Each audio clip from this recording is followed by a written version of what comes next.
Assalamualaikum warahmatullahi wabarakatuh. Salam sejahtera untuk kita semua. Semoga dalam keadaan sehat walafiat dalam melaksanakan aktivitas pada hari ini.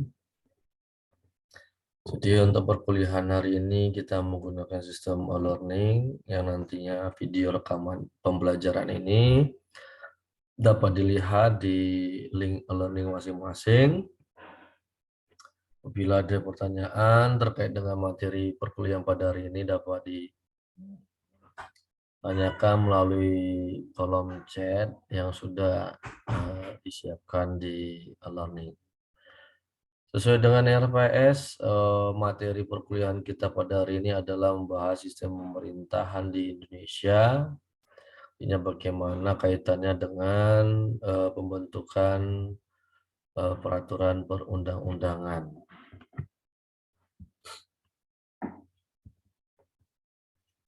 Pembukaan Undang-Undang Dasar 1945 alinea keempat menyatakan bahwa kemerdekaan bangsa Indonesia disusun dalam suatu Undang-Undang Dasar Negara Indonesia yang terbentuk dalam suatu susunan Negara Republik Indonesia yang berkedaulatan rakyat berdasarkan pasal 1 ayat 1 Undang-Undang Dasar 1945. Negara Indonesia adalah negara kesatuan yang berbentuk republik. Berdasarkan hal itu dapat disimpulkan bahwa bentuk negara Indonesia adalah kesatuan, sedangkan bentuk pemerintahannya adalah republik. Nah, ini tidak kita pungkiri ya.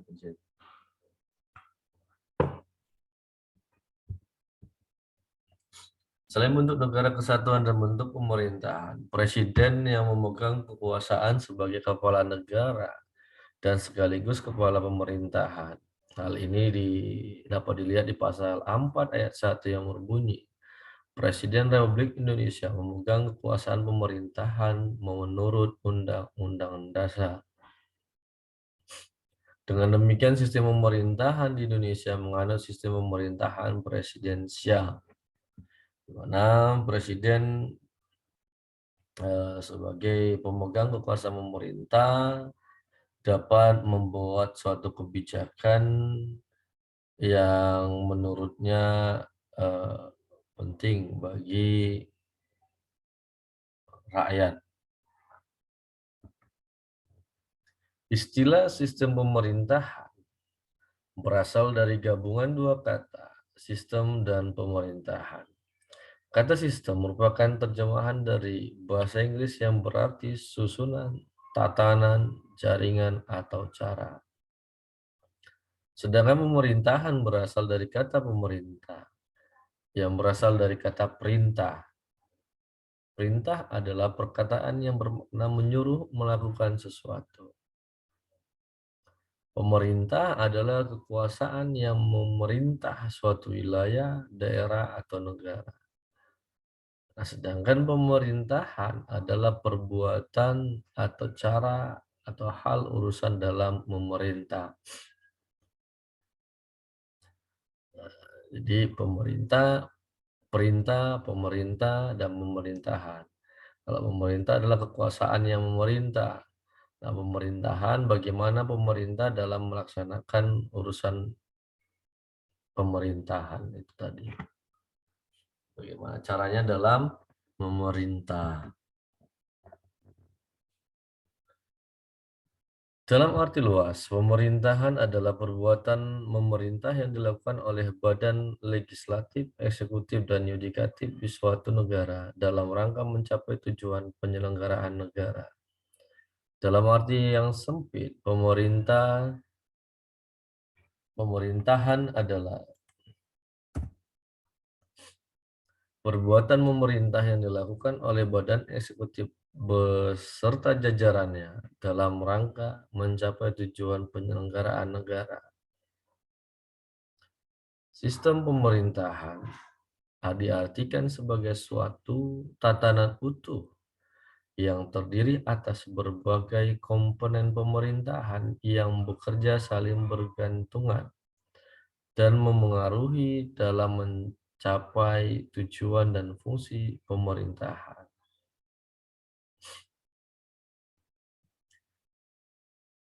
Kalau dilihat, maka hal ini berkaitan dengan teori Montesquieu, yaitu trias politika terhadap pemisahan kekuasaan. Namun Indonesia dalam pembentukan peraturan perundang-undangan tidak menganut teori ini secara murni. Kenapa? Ada saling berketergantungan ataupun berhubungan antara satu kekuasaan dengan kekuasaan lainnya. Sama-sama kita sudah pahami, eksekutif merupakan kekuasaan menjalankan undang-undang atau kekuasaan menjalankan pemerintahan. Legislatif kekuasaan membentuk undang-undang, yudikatif kekuasaan mengadili terhadap pelanggaran atas undang-undang. Komponen-komponen tersebut secara garis besar meliputi lembaga eksekutif, legislatif, dan yudikatif. Sistem pemerintahan negara menggambarkan adanya lembaga-lembaga negara, hubungan antar lembaga negara, dan bekerjanya lembaga negara dalam mencapai tujuan pemerintahan negara yang bersangkutan. Tujuan pemerintahan didasarkan pada cita-cita atau tujuan negara. Nah, jadi dengan dibentuknya satu sistem pemerintahan, maka akan lebih mudah untuk menentukan kekuasaan atau lembaga mana yang berwenang dalam membuat suatu keputusan ataupun kebijakan serta peraturan perundang-undangan. Nah, hal ini diharapkan agar tidak terjadinya tumpang tindih ataupun perselisihan dalam merumuskan satu kebijakan yang berguna bagi masyarakat. Nah, walaupun tadi dikatakan bahwa ketiga kekuasaan yang dianut oleh Montesquieu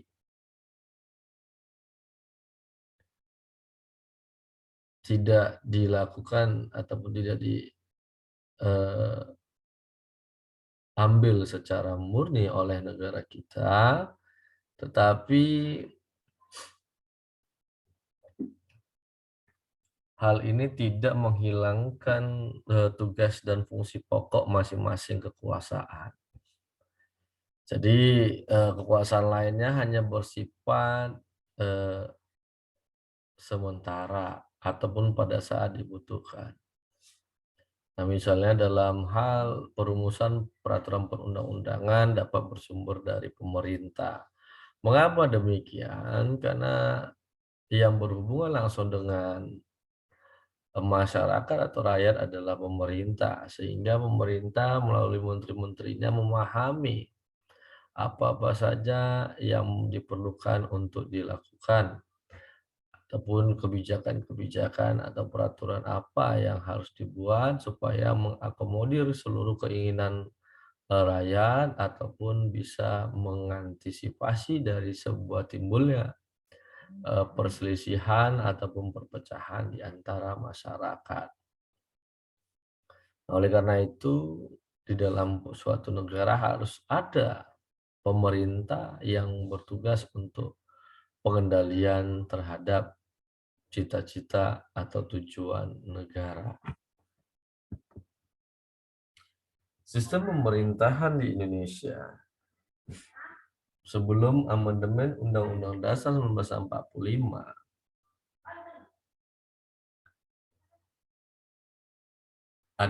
terdiri dari 7 kunci pokok sistem pemerintahan negara.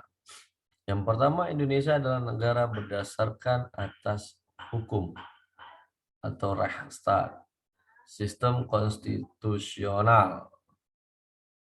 Ada hukum dasarnya, yaitu Pancasila dan Undang-Undang Dasar Negara Republik Indonesia tahun 1945. Kekuasaan negara yang tertinggi di tangan MPR. Nah, ini dulu kan kita sebelum amandemen. Jadi MPR merupakan kekuasaan tertinggi. Nah, Presiden adalah penyelenggara pemerintah negara yang tertinggi di bawah MPR. Nah, jadi MPR ini merupakan kekuasaan yang di atas dari Presiden lagi. Presiden tidak bertanggung jawab kepada Presiden adalah penyelenggara pemerintah negara yang tertinggi di bawah MPR. Presiden tidak bertanggung jawab kepada DPR. Menteri negara ialah pembantu Presiden. Menteri negara tidak bertanggung jawab kepada DPR. Kekuasaan kepala negara tak terbatas. Dan di masa sebelum amandemen, Presiden dapat dipilih kapan saja dan tidak ada batas waktu periodenya. Nah, berdasarkan 7 kunci pokok sistem pemerintahan, maka kita bisa lihat bahwa sistem pemerintahan Indonesia menganut sistem pemerintahan presidensial. Sistem pemerintahan ini dijalankan semasa pemerintah Orde Baru di bawah kepemimpinan Presiden Soeharto. Ciri dari sistem pemerintahan masa itu adalah adanya kekuasaan yang amat besar pada lembaga kepresidenan.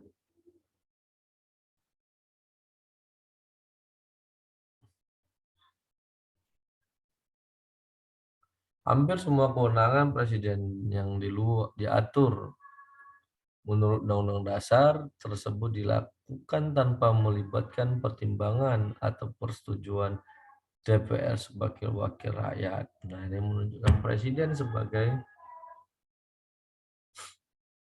pembentuk juga pada masa itu.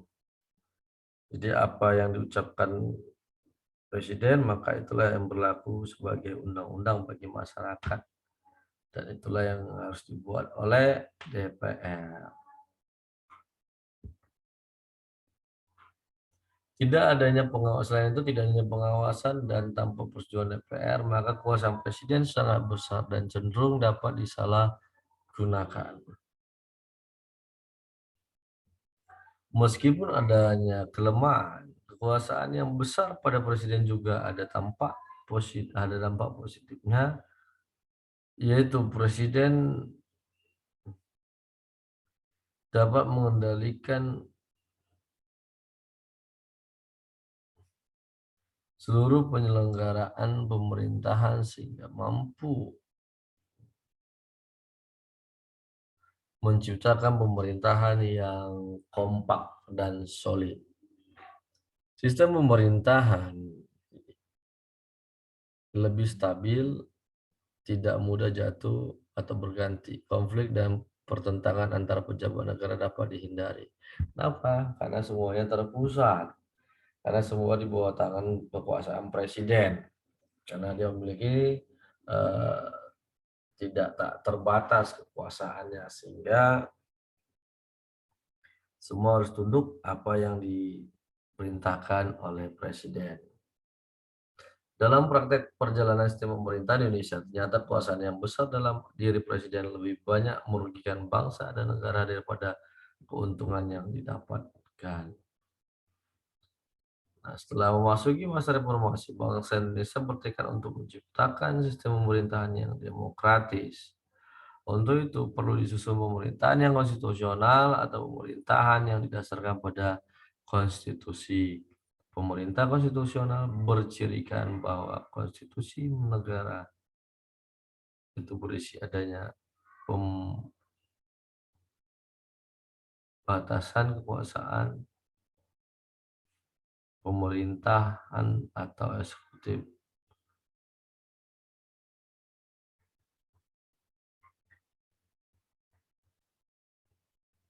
Tentang konstitusional bercirikan bahwa konstitusi negara itu berisi adanya pembatasan kekuasaan pemerintahan atau eksekutif, jaminan atas hak asasi manusia dan hak-hak warga negara.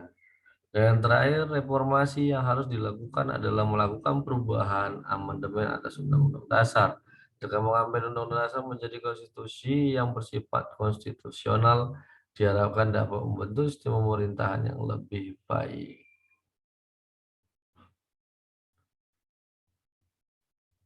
Nah, berdasarkan amandemen Undang-Undang Dasar, maka lembaga MPR menjadi lembaga tinggi negara, presiden memiliki kekuasaan yang terbatas dan periodenya hanya 2 periode.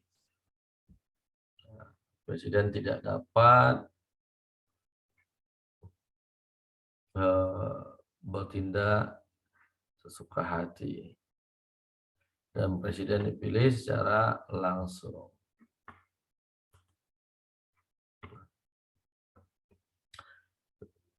Demikian pada sebelum amandemen, presiden dapat membuat satu peraturan perundang-undangan yang menguntungkan dirinya. Jadi setelah amandemen, maka peraturan tersebut presiden hanya mengusulkan, tidak bisa membentuk tapi mengusulkan. Nah, kemudian dibahas, nah disetujui bersama dengan DPR.